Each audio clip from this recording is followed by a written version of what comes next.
जब से अरविंद केजरीवाल जी ने आरएसएस के प्रमुख मोहन भागवत जी से 5 सवाल पूछे, पूरी आरएसएस खामोश है, पूरी भारतीय जनता पार्टी खामोश है। इसका मतलब अरविंद केजरीवाल जी के सवालों में सच्चाई है। वो 5 सवाल आज फिर से मैं आपके सामने दोहराना चाहता हूं और कुछ तथ्यों के साथ दोहराना चाहता हूं। पहला सवाल जो अरविंद केजरीवाल जी ने पूछा कि अपने आप को देशभक्त कहने वाली आरएसएस क्या इस बात से सहमत है कि आज भारतीय जनता पार्टी कोई राजनीतिक दल नहीं बचा बल्कि एक अपहरण गैंग बन चुका है। आज भारतीय जनता पार्टी कोई राजनीतिक दल नहीं बचा बल्कि पार्टियों को तोड़ने वाला एक गिरोह बन गया। आरएसएस के प्रमुख मोहन भागवत जी इस पर क्या मानते हैं? नंबर 1। नंबर 2, देश के सबसे भ्रष्टाचारी नेताओं को, और जिनको किसी और ने नहीं, खुद भारत के प्रधानमंत्री ने भ्रष्ट का, उनको गले लगाया, अपनी पार्टी में शामिल किया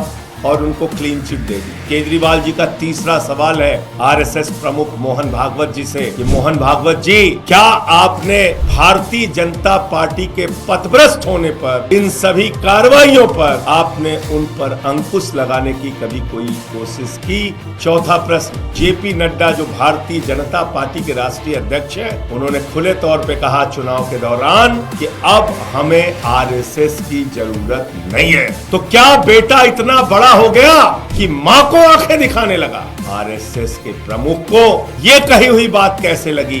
और 5वां और अंतिम सवाल जिसका जवाब पूरा देश सुनना चाहता है, और वो जवाब आरएसएस ने और बीजेपी ने एक सिद्धांत निर्धारित किया अपने संगठन के लिए कि 75 साल पूरा होने पर भारतीय जनता पार्टी के नेता को अपने पद से इस्तीफा देना पड़ेगा। लेकिन अमित शाह मोदी जी के बारे में पूछने पे कहते हैं मोदी जी तो 75 साल के बाद भी देश के प्रधानमंत्री रहेंगे। और जो सवाल केजरीवाल जी ने पूछा है उसका जवाब मोहन भागवत जी को और बीजेपी को देना चाहिए, क्योंकि पूरा देश इन सवालों का जवाब चाहता है।